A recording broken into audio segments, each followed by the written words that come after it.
Eu gosto muito desse texto, é uma promessa. Isaías, bem antes já do cativeiro da Babilônia, ele está falando a respeito de um tempo de paz. Ele fala assim, lá no verso 4, porque tu quebraste o jugo.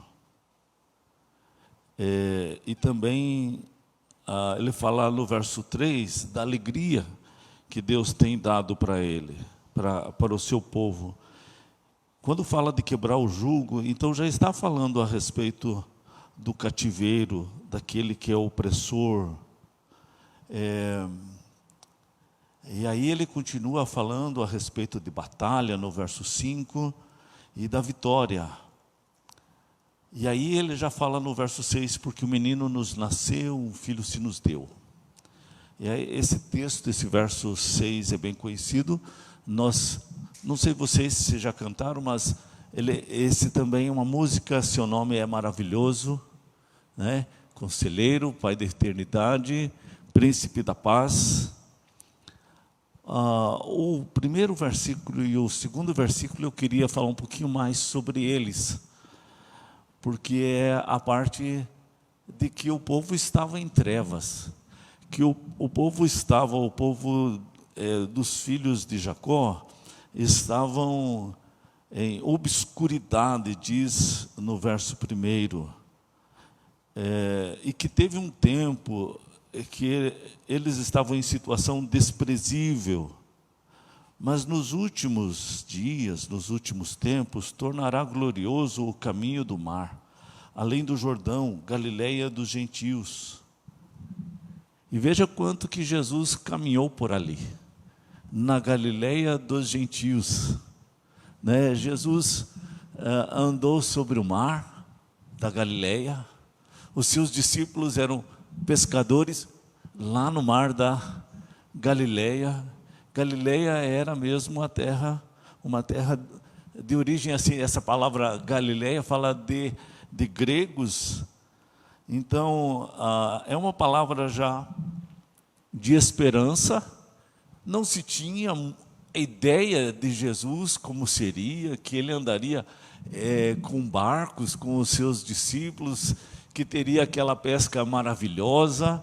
E quantas vezes Jesus deve ter assado peixe para os seus discípulos.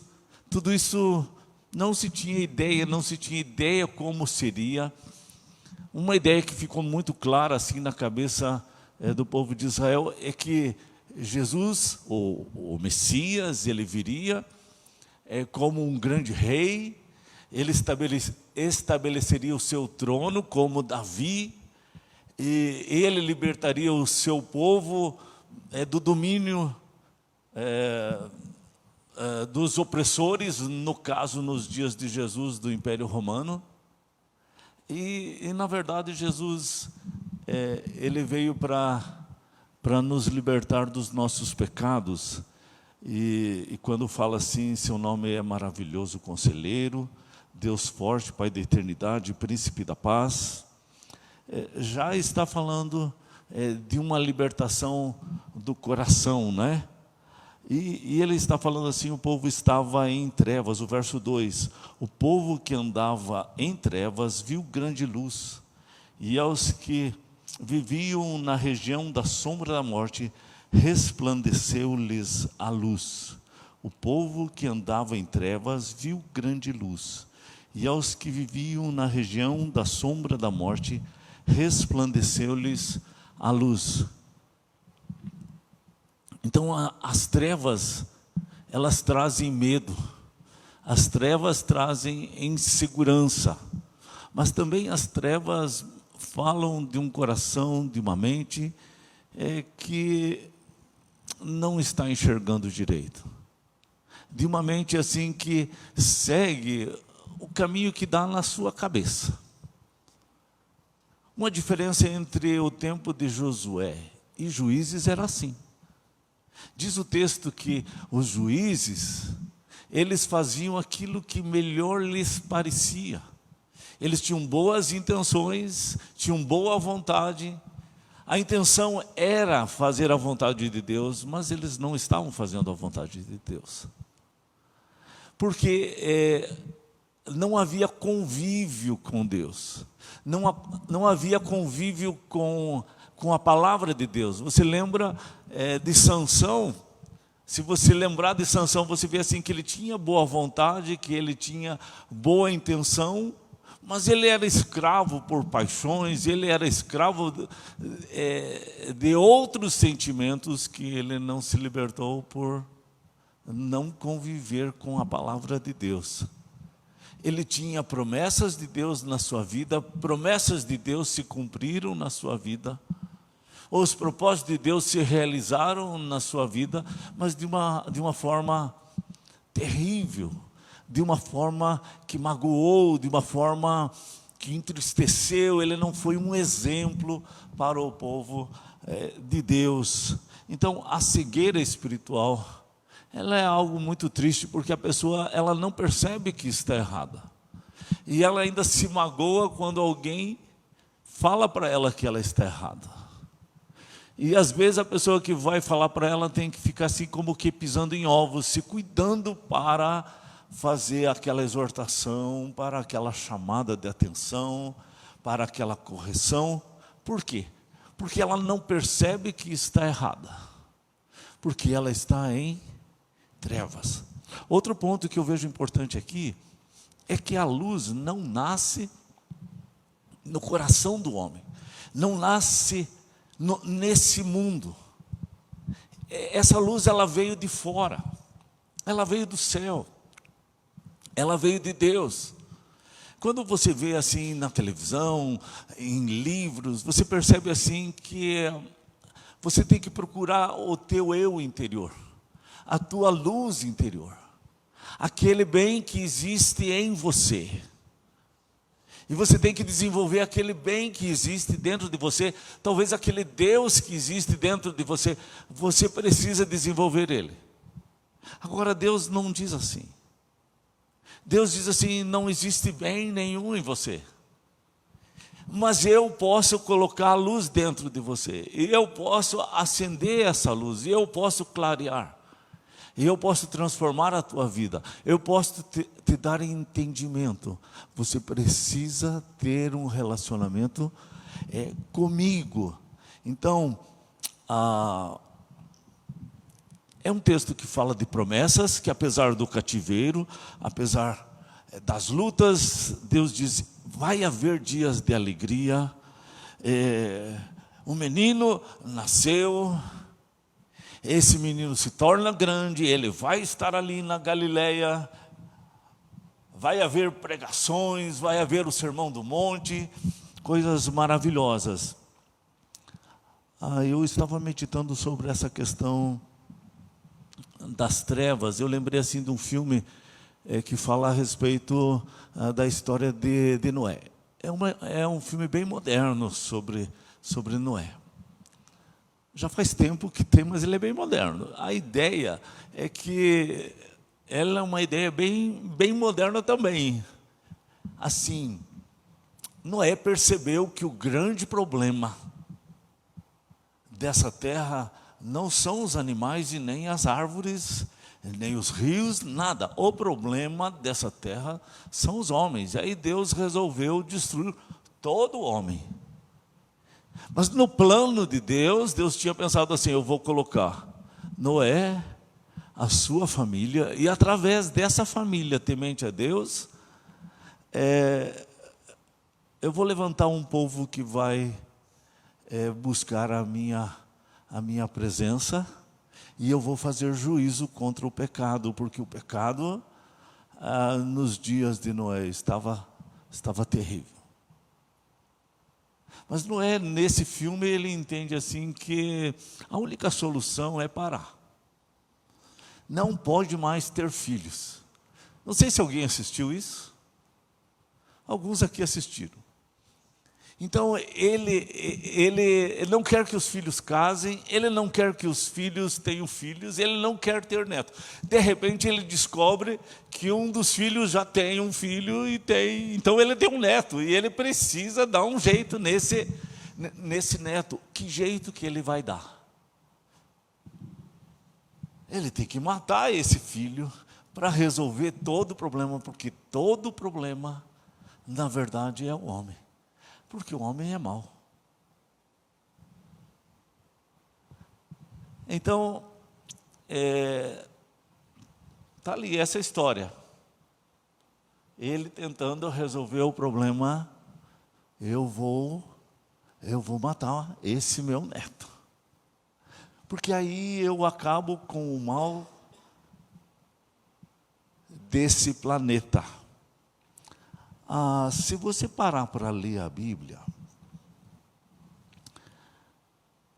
eu queria que você abrisse lá em Romanos, capítulo 8. Leia lá em Romanos.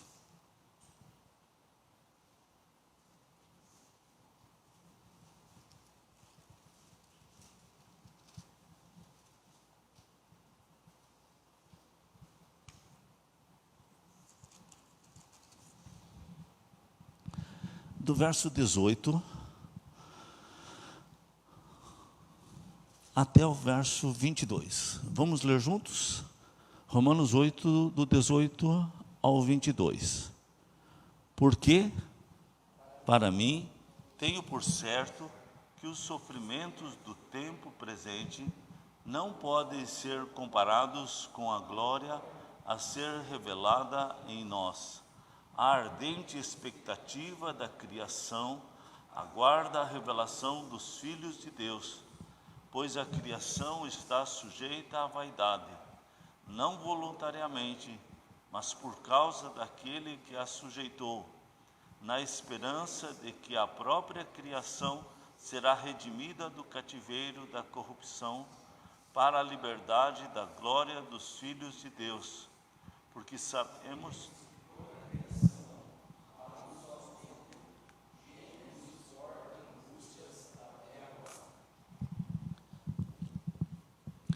nesse texto ele fala diferente.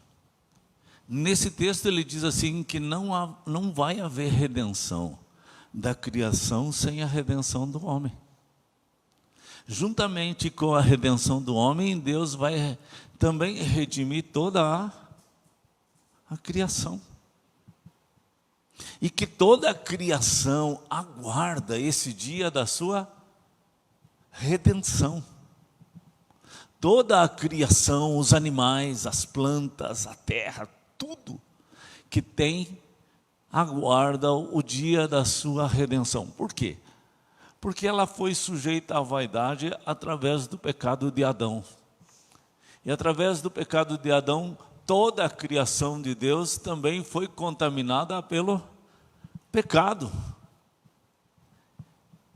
E aí, só tem um jeito: Deus redimir, Deus consertar isso, Deus transformar isso. E Ele vai fazer isso através da transformação do homem. Quando Ele transforma o homem, quando Ele redime o homem, quando Ele cura o coração do homem através do sacrifício de Jesus, Ele também vai trazer de volta toda a sua criação. Então não tem como fazer algo assim no sentido de que aqui se torne um lugar pleno, perfeito e bom, sem haver a redenção de Deus. Começa pelo homem, Deus tem que fazer isso, mas isso não vem de dentro do homem.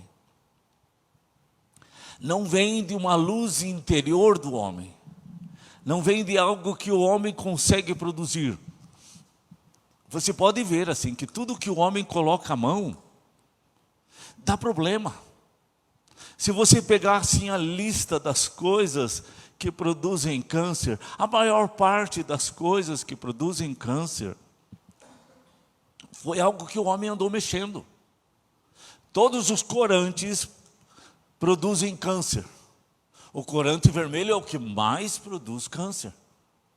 Mas não precisaria ter corante. Corante é só cor que foi colocada ali para agradar os olhos das crianças. Numa bala, num suco, numa gelatina, mas ela não melhora o sabor. Não modifica a essência em si, no sentido de melhorar a essência, mas ainda prejudica no sentido de desencadear câncer. E assim, outras coisas que eu poderia ficar aqui enumerando. E dá muito para... Coisas que são naturais, que estão na natureza, não tem esse problema, mas é tudo aquilo que o homem foi fazendo para poder manter mais tempo, ter mais durabilidade, para dar sabor, para poder fazer um negócio, para dar dinheiro. Tem consequências. Então, não é do homem que vem a solução. Essa luz vem de fora, ela vem de Deus. A ecologia, né? Tudo que o homem tenta fazer assim, nós precisamos ter esse planeta sustentável. A palavra que se muito usa é essa palavra sustentável. E o homem tem responsabilidade de guardar esse planeta. Mas o que eu estou querendo dizer assim, sem Deus, o homem não chega lá. Sem o temor de Deus, o homem não chega lá. Ele não alcança esses objetivos, pelo contrário, ele é corrompido, ele engana, ele sempre dá um jeitinho através do dinheiro. Os poderosos acabam conseguindo fazer seus negócios e não mudam em nada.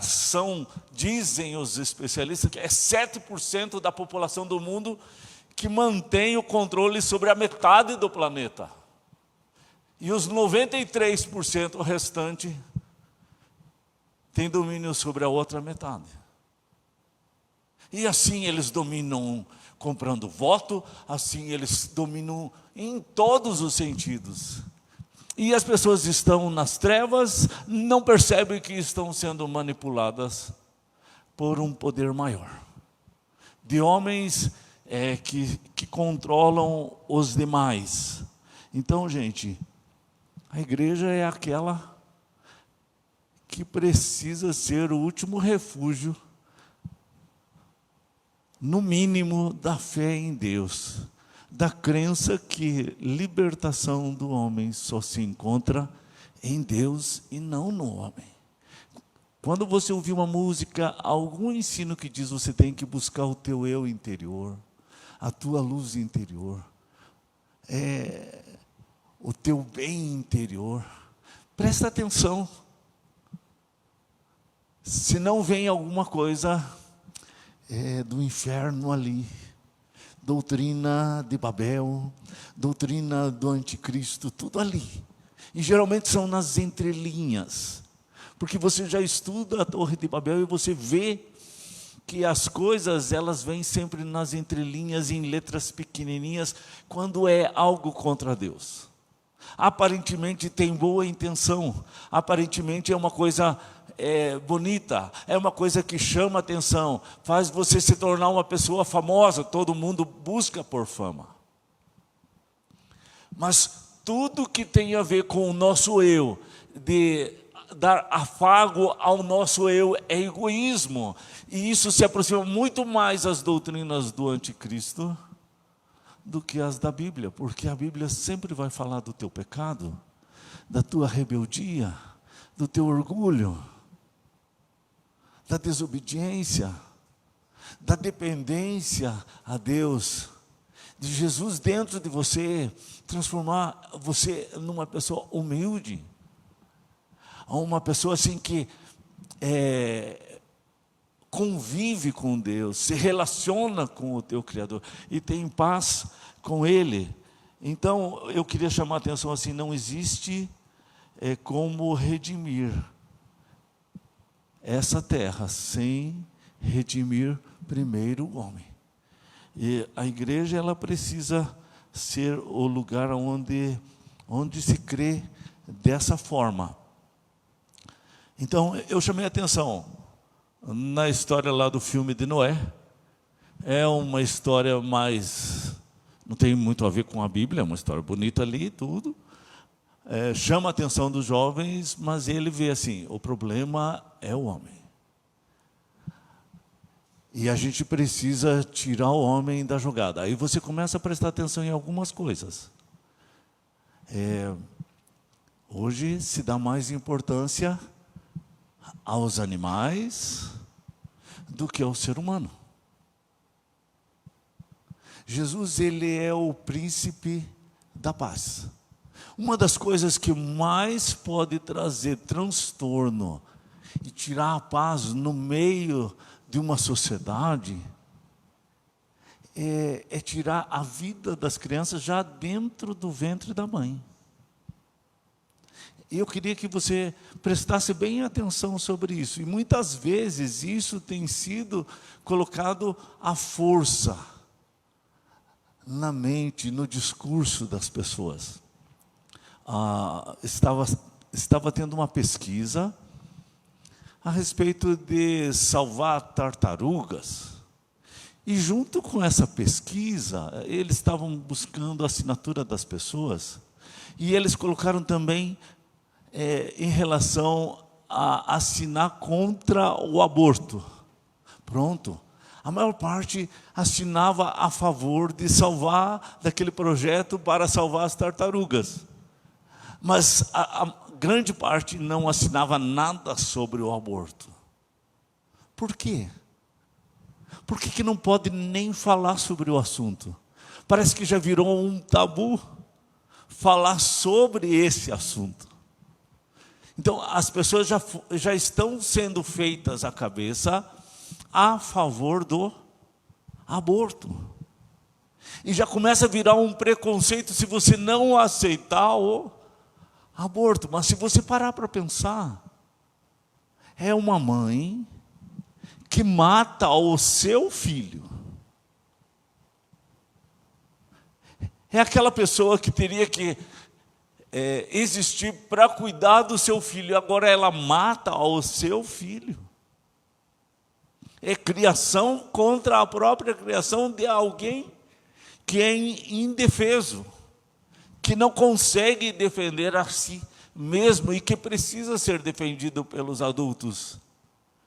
Mas a coisa, ela tem uma força, assim como que um grande trator que vai passando por cima e vai esmagando. Porque é uma questão de calamidade pública, é uma questão de necessidade, porque aquela criança vai ser um traficante ou vai servir o tráfico. E aí então, quando você faz o aborto, você resolve um problema terrível social. E aí quem for contra pode ser taxado, pode ser penalizado.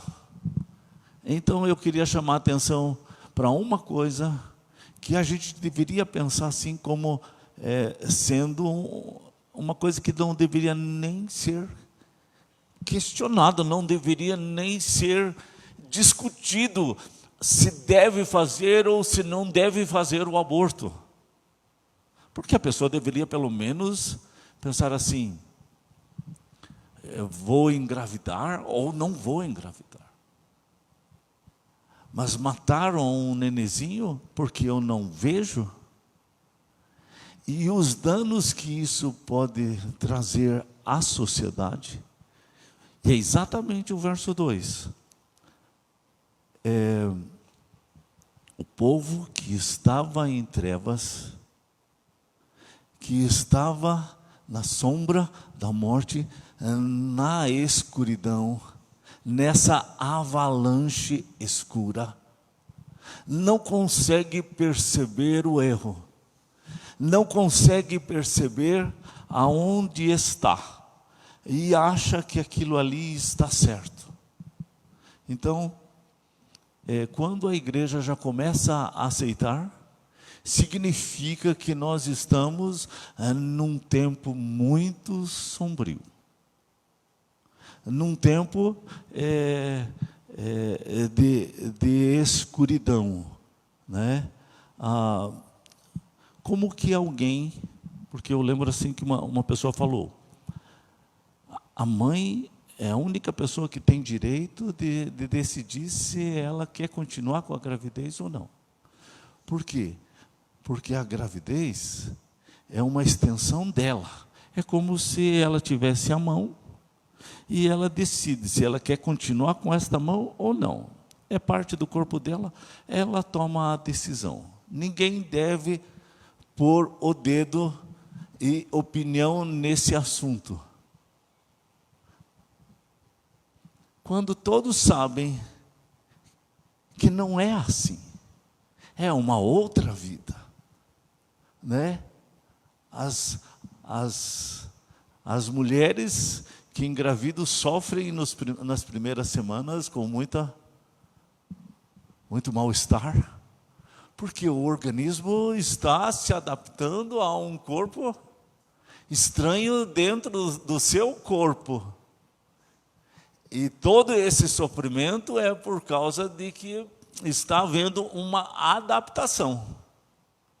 Então não é uma extensão do seu corpo, é um outro ser, uma outra vida que está sendo gerada dentro dessa mãe.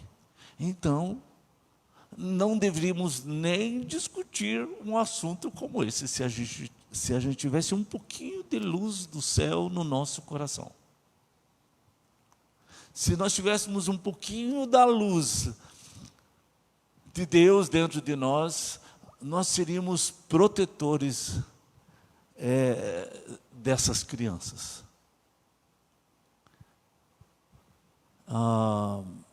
Na Espanha, se uma menina de 13 anos quiser abortar, com 6 meses, ela pode ir no hospital, fazer o aborto sem precisar de permissão do pai e da mãe. Tudo pago pelo Estado. Isso já era lá em 2010. Nem sei como que é a lei hoje. Mas já era assim. Então é assim que tem caminhado a humanidade. E a gente precisa entender assim que isso também tem a ver com essa luz. Essa luz, a falta de Jesus é com que as pessoas guardam mágoas no seu coração. A falta de Jesus, da luz de Jesus, é que as pessoas são escravas de paixões doentias. Tem prazer em certos filmes, em certas músicas, porque é a falta da luz de Deus que faz com que a pessoa tenha prazer em coisas que ela não deveria ter prazer. E quanto mais na escuridão a pessoa estiver, mais aberrações ela vai ter prazer. E ela vai fazer, e ela vai procurar, e ela só vai ter satisfação nessas coisas que podem lhe causar dor, e podem causar dor no outro, e ela não se importa com a sua dor, e ela não se importa com a dor do outro. São extremos de uma pessoa que está nas trevas.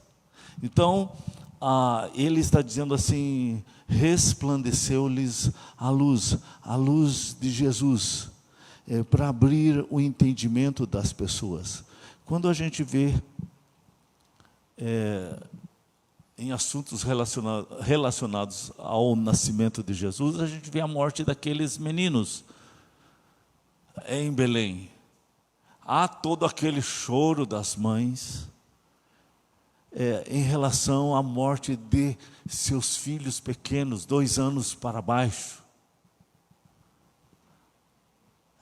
O aborto é uma criança que ainda você não conviveu com ela. É uma criança que ainda você não está, você não se cativou a ela. E quanto mais nas trevas essa mãe estiver, mais ela vai reclamar dessa criança. Essa criança é um estorvo, porque agora com essa criança, ela não pode ir mais no baile, ela não pode ir mais em tal lugar. E palavras muito ruins são proferidas. Eu conheci pessoas adultas que tinham traumas das palavras que a mãe e o pai falavam, quando ela ainda estava no ventre da mãe. Pense, um nenenzinho não conhece direito as palavras, mas os traumas dessas palavras, que ainda a criança não entende aquela palavra, elas têm marcas na alma da criança. Marcas de rejeição. Eu já vi gente ser curada dessas marcas. Gente que conseguiu perdoar o pai e a mãe sobre essas palavras. Mas isso diante de Jesus. Porque o que as trevas vai fazer? Matar, roubar e destruir. Para que essas mágoas aumentem e ainda venham causar dano em uma outra criança, em uma outra vida, que isso seja exponencial, que isso multiplique, que isso aumente. Quando acende a luz de Deus, vem o perdão. Quando acende a luz de Deus, pode desfazer esse mal. E muitas vezes transformar um mal em bem. E é o que Jesus faz, né? Então, nas trevas, a pessoa sempre vai achar justificativa para fazer suas coisas erradas. Eu gostaria de que a gente abrisse a Bíblia, para terminar, lá em 1 João 4, 1 João, capítulo 4.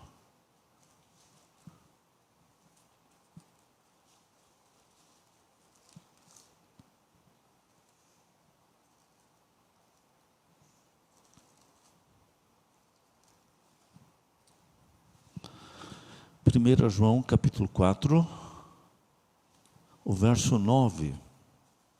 Vamos ler todos juntos? Vamos ler juntos 1 João 4, 9?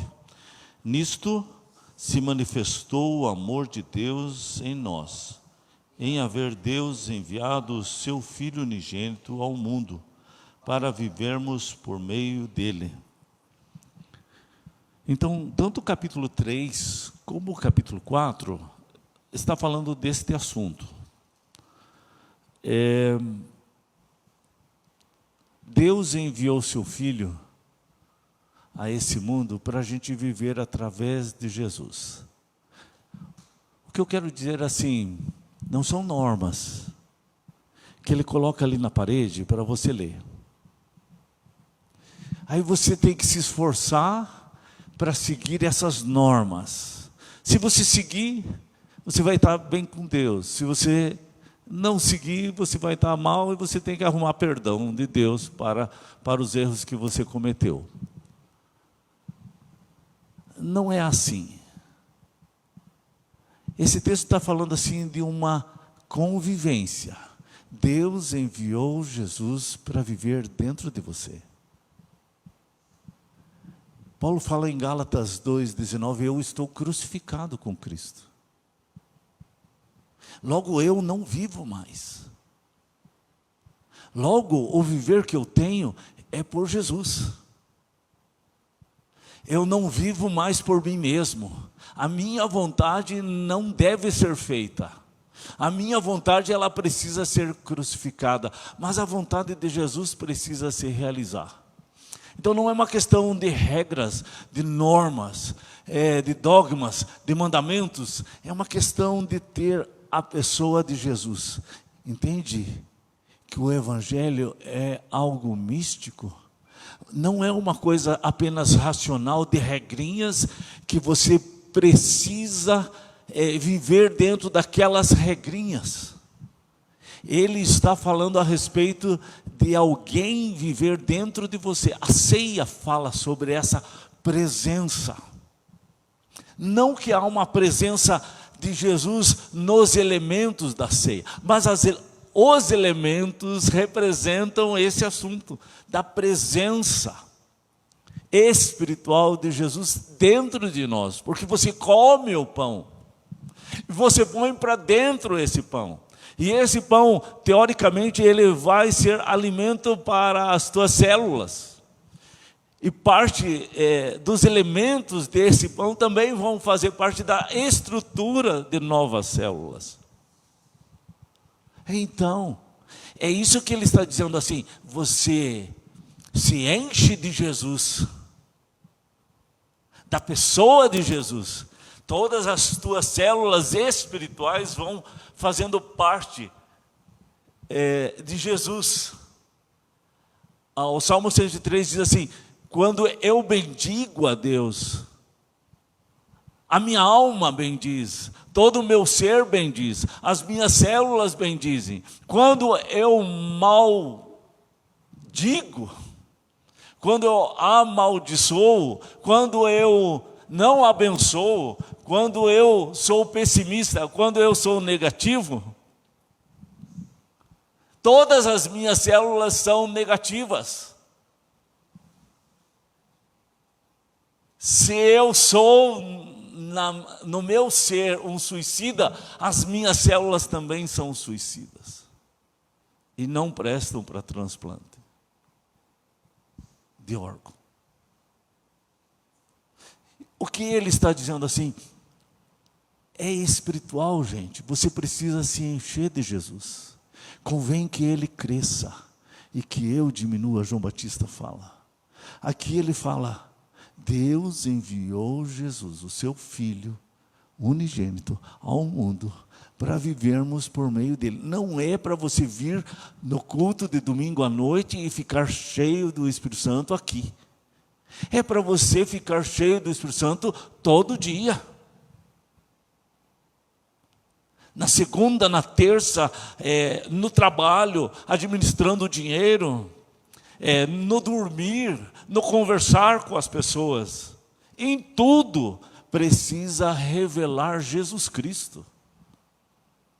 Por causa que é uma pessoa vivendo dentro de você, dentro de mim. Natal é isso. É sair das trevas, da escuridão e receber a luz dele. No capítulo anterior ele está falando a respeito de como Caim odiou o seu irmão. Porque ele não tinha o amor de Deus no seu coração. E ele poderia ter tido uma vida tão boa com o seu irmão, com Abel. Porque Abel não era uma pessoa má. Abel era uma pessoa temente a Deus. Abel era um servo de Deus. Caim poderia ter aprendido, quando convivesse com Deus, aprenderia a amar o seu irmão. Porque a luz que há dentro de Caim é trevas. Então tudo que ele olha é inveja. Tudo que ele olha é ciúme. Tudo que ele vê é que as pessoas estão fazendo alguma coisa contra ele. Ele está desconfiado sempre.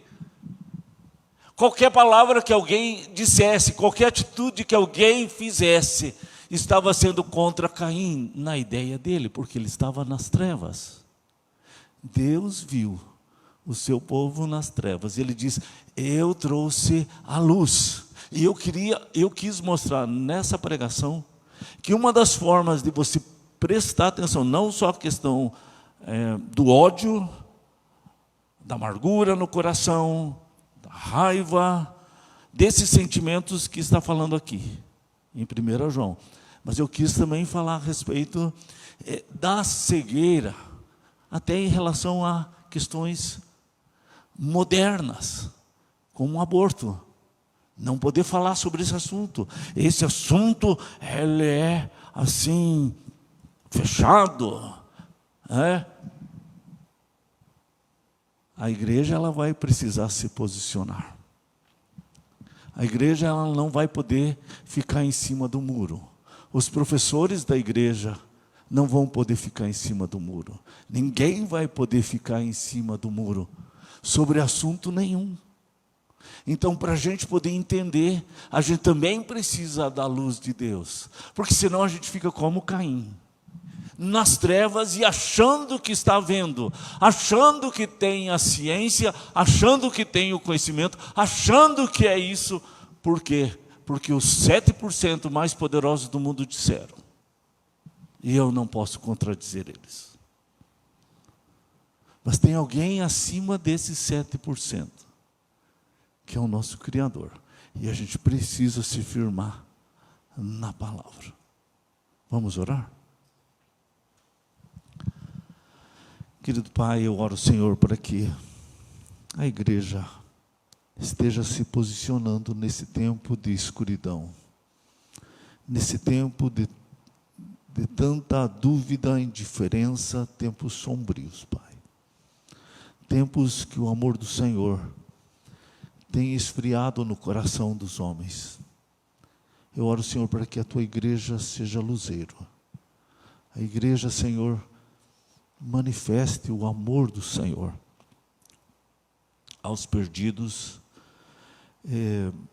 dentro da sua casa, como testemunho aos que estão lá fora, para que quando a gente possa falar, as pessoas possam acreditar naquilo que estamos falando, porque vivemos aquilo que falamos, Pai. Eu oro muito, Senhor, nesse sentido de uma transformação da nossa vida, do nosso testemunho, da forma que somos, para que as pessoas, quando estiverem olhando para nós, elas já estejam curiosas para saber qual é a nossa fé, por que somos diferentes, por que somos assim. Nos ajuda, Senhor, nesse tempo. Ajuda a Tua igreja a se posicionar, ter uma posição muito definida em todas essas questões, Pai. Eu oro assim para que a Tua mão esteja sobre Teus filhos, Pai. Em nome de Jesus. Amém.